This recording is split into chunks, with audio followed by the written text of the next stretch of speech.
Chairperson, Chief Justice Mogoeng Mogoeng, on this occasion of the 20th anniversary of the Constitutional Authorities. The Honorable Chief Justice holds B.Juris and Bachelor of Laws degrees from the Universities of Zululand and KwaZulu-Natal, respectively. He holds a Master of Laws degrees from the University of South Africa, and he has been bestowed Honorary Doctor of Laws degrees by the Universities of the Northwest and Johannesburg. Further still, he is an ordained pastor. The Honorable Chief Justice has come to be the embodiment of courageous, ethical leadership. He inspires us, he challenges us to do the same. For we must be active participants in bending the arc of the moral universe towards justice. Chief Justice, we look forward to your address. Ladies and gentlemen, please stand as we welcome Chief Justice Dr. Mogoeng.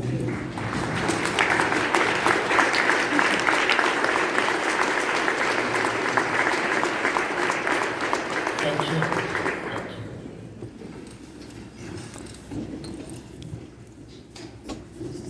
Mr. Tembinkosi Barakele, the Commissioner of the Competition Commission. Mr. Haden Lachisusu, the Deputy Commissioner of the Competition Commission. Ms. Mondo Mazwai, the Chairperson of the Competition Tribunal. My colleague, the Honorable Mr. Justice David Winterhalter,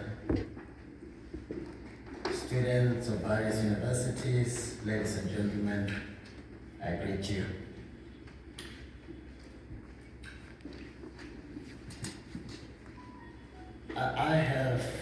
I believe, like all of us, been asked to share some reflections on the successes and challenges of the competition enforcement in contributing to a more competitive and fairer South African economy. But maybe it's appropriate to begin by asking, why do we have the Competition Act? What is it that was sought to be achieved? And just how much progress have we made to that end? If progress is unsatisfactory, 20 years down the line, why is that so? I think it's fitting that I begin. I hope you won't be bored because I suppose I'm not the first to take you through this journey. I'm very deliberately going to begin by reading the long title of the Act, the preamble, as well as the purpose, so that whatever I say thereafter can make more sense. The long title reads, to provide for the establishment of a competition commission responsible for the investigation, control and evaluation of restrictive practices, abuse of dominant position and measures, for the establishment of a competition tribunal responsible to adjudicate such matters, and for the establishment of a competition appeal court for related matters. And the preamble reads, the people of South Africa recognize that apartheid and other discriminatory laws and practices of the past resulted in excessive concentrations of ownership and control within the national economy, inadequate restraints against anti-competitive trade practices, and unjust restrictions on full and free participation in the economy by all South Africans. That the economy must be open to greater ownership by a greater number of South Africans, that credible competition law, and effective structures to administer that law are necessary for an efficient functioning economy. That an efficient, competitive economic environment balancing the interests of workers, owners, and consumers, and focused on development will benefit all South Africans, provide all South Africans equal opportunity to participate fairly in the national economy, achieve a more effective and efficient economy in South Africa, provide for markets in which consumers have access to and can freely select the quality and variety of goods and services they desire, create greater capability and an environment for South Africans to compete effectively in international markets, restrain particular trade practices which undermine a competitive economy,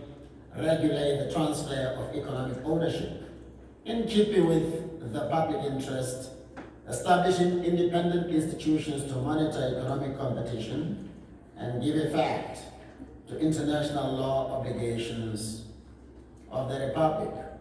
Now the purpose says, the purpose of this act is to promote and maintain competition in the Republic in order, A, to promote the efficiency, adaptability and development of the economy, B, to provide consumers with competitive prices and product choices, C, to promote employment and advance the social and economic welfare of South Africans, D, to expand opportunities for South African participation in world markets and recognize the role of foreign competition in the Republic, and E, to ensure that small and medium-sized enterprises have an equitable opportunity to participate in the economy, F, to promote a greater spread of ownership in particular, to increase the ownership stakes of historically disadvantaged persons, and G, to detect and address conditions in the market for any particular goods or services or any behavior within such a market that tends to impede, restrict, or distort competition in connection with the supply or acquisition of those goods or services within the Republic.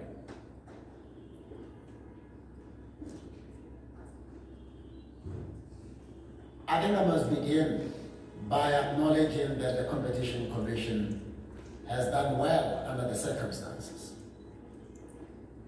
It is on record that a number of big companies were investigated and held to account in terms of the regulatory framework for whatever wrongdoing they were found to have committed.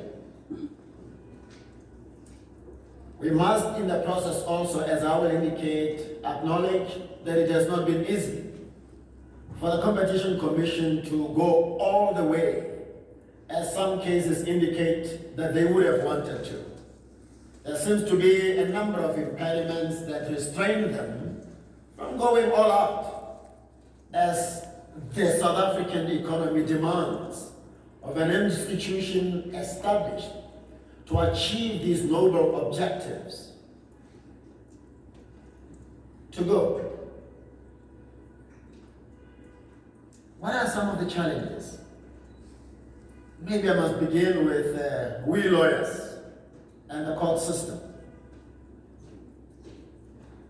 When I was in practice, justice was more accessible to the South African public than it now is.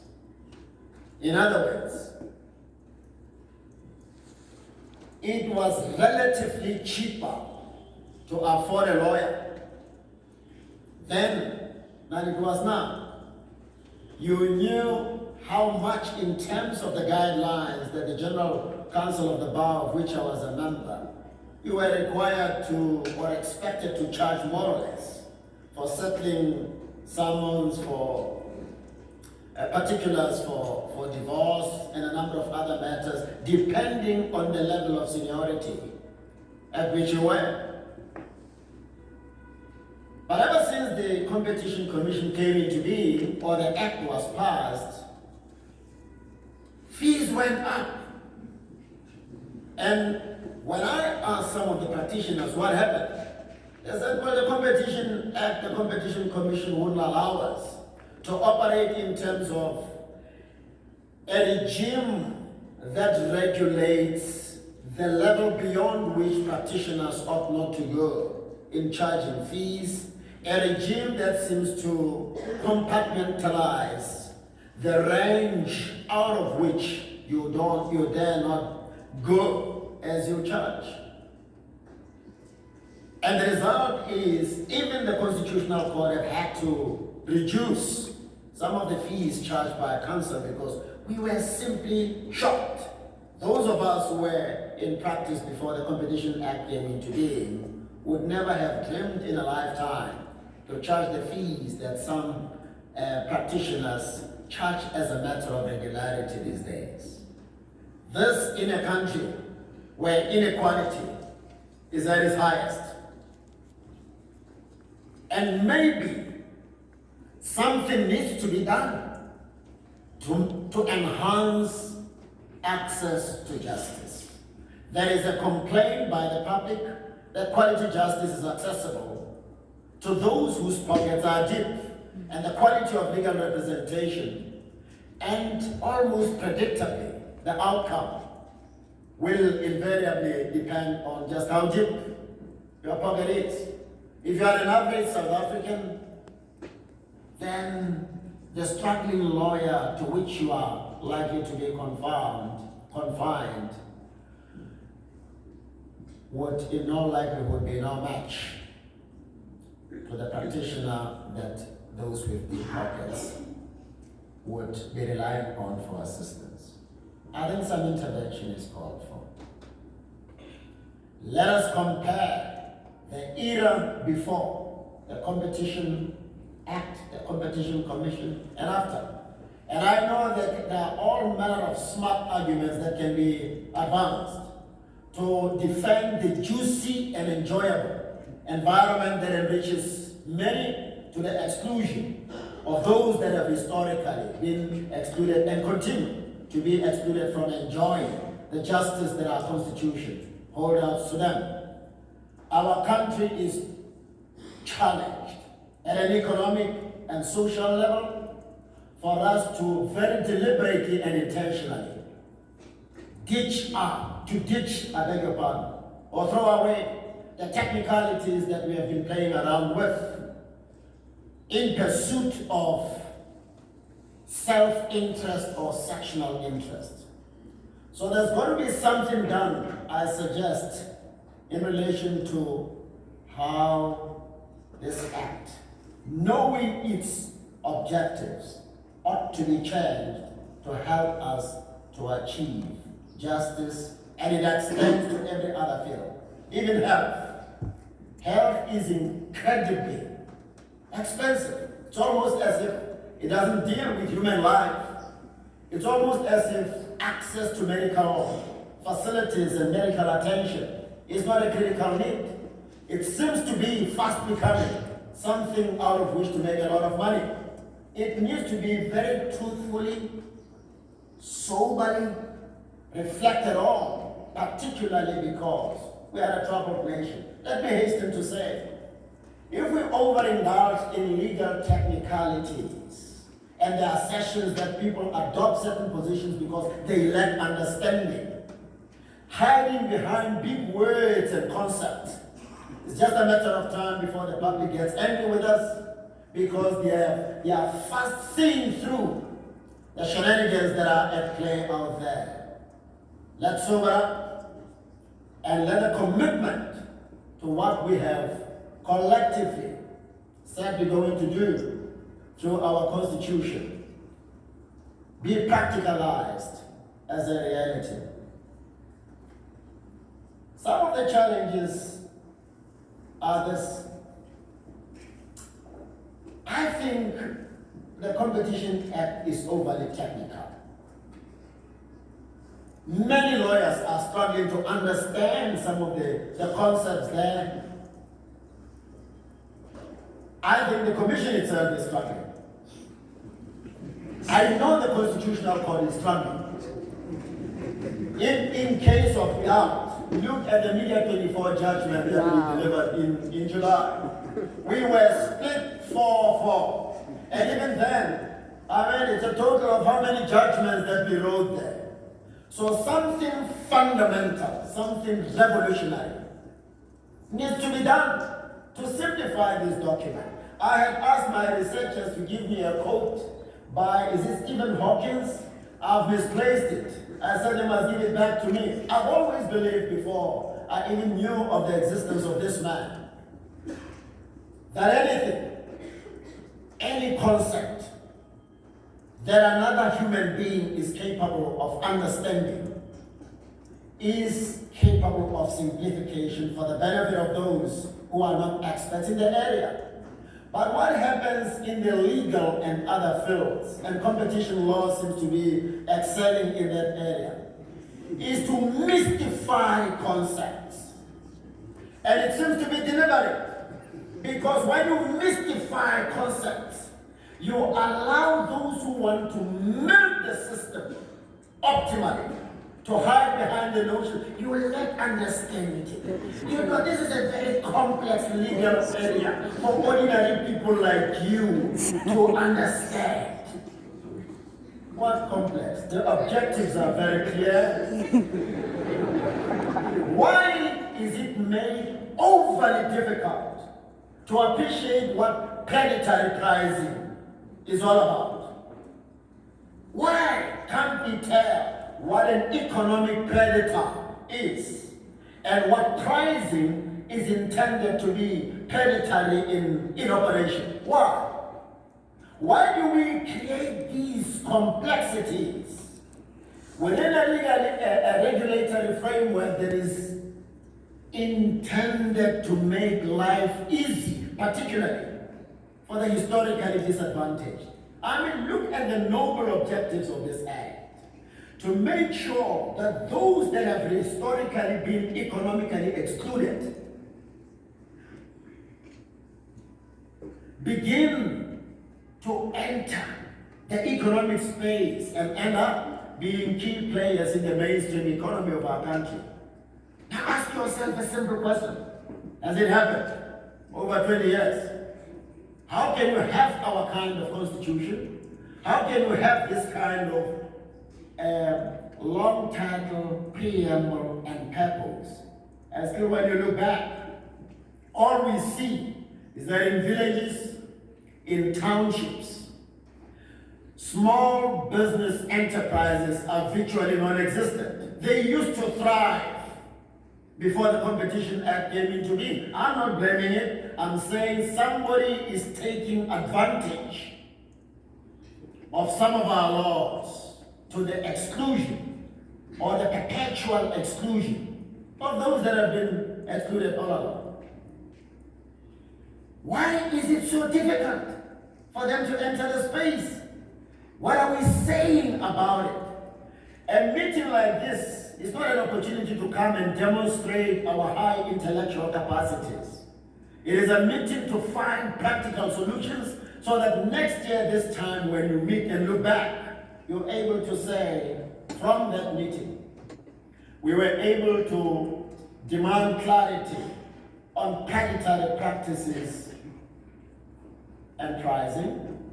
We were able to make concrete proposals in relation to how to begin to ensure that small players enter the market. Something shocking struck me as we were debating in the Media 24 case during the hearing, that it is actually permissible to squeeze out of existence a small player. If you are a diversified big player in the field, it's permissible to employ whatever technicalities you can and squeeze out of existence those that have just entered, so that you can retain the monopoly that you have always enjoyed. Something is fundamentally wrong there. I have got no problem with borrowing from other jurisdictions, as long as we move from the premise that not every jurisdiction is similarly situated to South Africa. We have a history that must inform the nature, the character of the laws that we pass, and the objectives that we must, in a very practical and easy to understand way, seek to achieve. There must be something wrong about either our regulatory framework or both the regulatory framework and the willpower to ensure that the right thing is done. Is there a will by South Africans to make sure that we don't pay lip service to the aspirations of the unemployed and the poor, but we actually give practical expression to them? Because here is the strategy that works. In order to continue benefiting at the expense of others, just say what they expect you to say. Even if you don't do it, the next time you meet them, just keep on saying what you have been saying. They will never bother you. I think it is time for action, and anything in and about this act that does not help us to realize its objectives must be changed so that we can get to where we are supposed to get. I mean, bread and other basic necessities used to be very cheap. We used to have a choice in line with what the Competition Act promises us, but not anymore. Whether it is a car, whether it is food, whether it is clothes, there is such tight pricing that you basically don't have any choice. Whether it is service fees from the banks, there is very little space for movement. There is hardly any room for comparison. Why? When the Act promises what it is promising. I think the current economic climate demands of us to be more robust in our engagement, to be truthful without offending. If anybody gets offended, let it be coincidental. I think it is time for a more meaningful and comprehensive engagement rather than for the sake of not being misunderstood or avoiding offending people, shying away from the truth and dishing out false promises when people are dying of hunger, sickness, and disease, and by extension crime. Because there's a correlation between crime and unemployment. When you force people to lose their dignity because they have nothing to eat, they've got to take boxes and whatever corrugated iron material they can find to patch up and make something that they call a house, Deep Stewart, Alexander, wherever, and it's all over. There is a desperation that will follow. It manifests in the form of crime, all kinds of crime, including so disrespecting women as to rape them, so disrespecting life as to kill. You can't give what you don't have. If you have lost your self-respect and dignity, you cannot treat another with respect or dignity. And that all these circumstances seem to be fast driving the historically disadvantaged to that position. And you and I, because of the constitutional imperatives in the preamble and our Bill of Rights, owe it to this country and her people to do the needful. I think some of the things that miss clarity is the jurisdiction of the Supreme Court of Appeal and the Constitutional Court in relation to matters that come from the Competition Appeal Court. I mean, look at how we were setting in the matter that I was referring to earlier. We shouldn't be in that space. So the Constitution or the Act needs to be amended in a way that makes it absolutely clear as is the case with the Labor Appeal Court. Whether the appeals from that court go straight to the Constitutional Court, all of them, or some of them go to the Supreme Court of Appeal, and if so, which ones go where? And why is it necessary to split the appeal jurisdiction in that fashion? Clarity is required. I have seen the passion of the commission to investigate.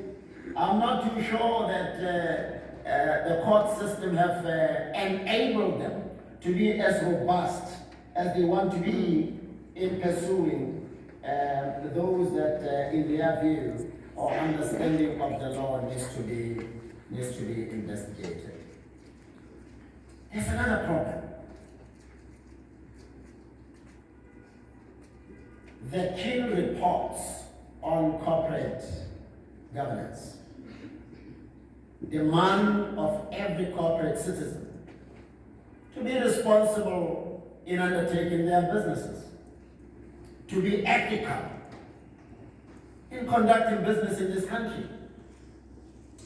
But there is something that I don't understand. When they fall foul of the regulatory framework, either polluting or doing whatever else they do, some of which border on corruption, the punishment is far, far from appropriate all the time. And in my engagement with those who play in this field, the explanation is no, you will chase business away. We don't want corrupt business in South Africa. We don't want any practices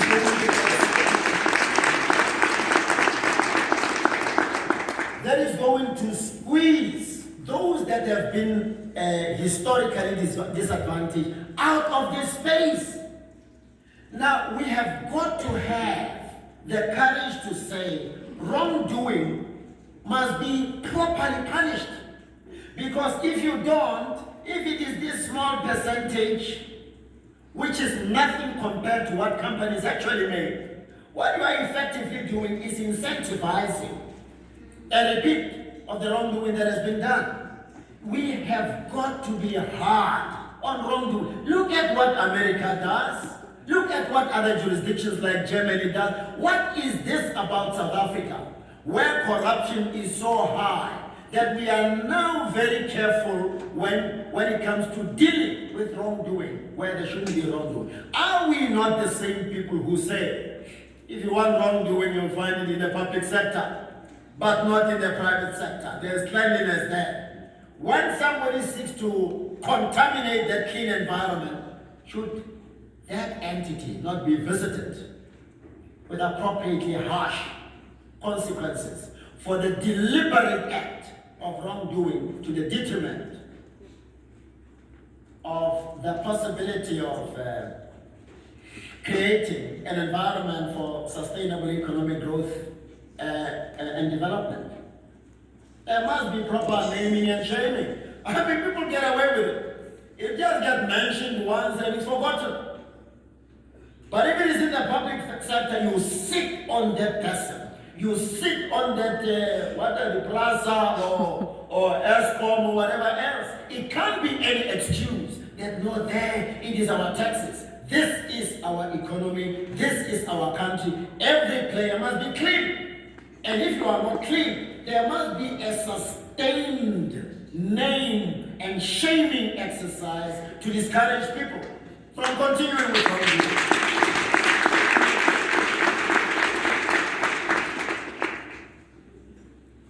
I was told that I have an hour.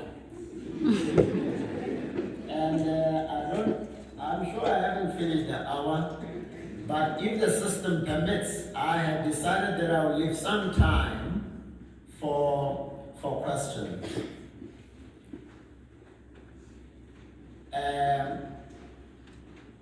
Yes, Prof. Hawkins' quote has been given to me. Listen to it. In my opinion, there is no aspect of reality beyond the reach of the human mind. As long as you and I are human beings, with a little bit of an explanation that is intended to make sure that we understand We can all understand competition law. Business people must be able to understand what is required of them, whether they've been to law school, whether they've specialized in competition law or not. And wrapping up with education. The truth of the matter is, globally, people do not just craft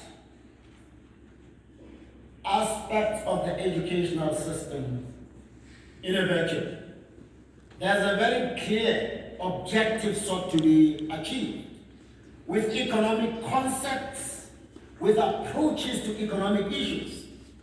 And at times, some of those, it is the truth, who fund prestigious universities have got certain expectations in relation to who is going to head which department, who is not going to. And you are supposed to orientate students in such a way as to never veer off from the line that could be disadvantageous to vested interest. It's a global phenomenon. Foundations, scholarships, experts that advise you, some of them, not all, push a particular line. We've got to get to the point where we're very careful about who is advising us, what is their orientation, what are they known for in life, what lived experience do they have with a situation such as the South African one, where is their heart? It's one thing to theorize about things. What have you been doing in reality? Are you committed to the advancement of those who aspire towards economic participation and have been historically excluded? Are you indifferent? Are you one of those who's using flowery language to confuse us?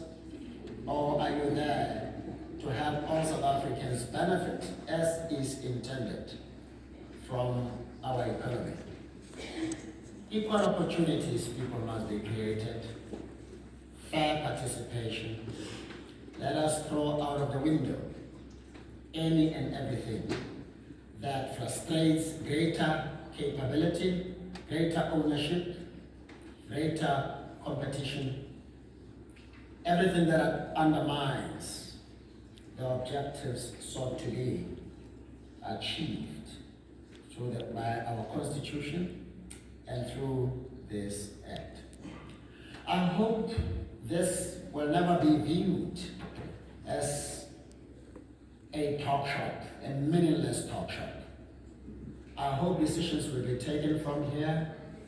I hope nobody would allow themselves to be lulled by some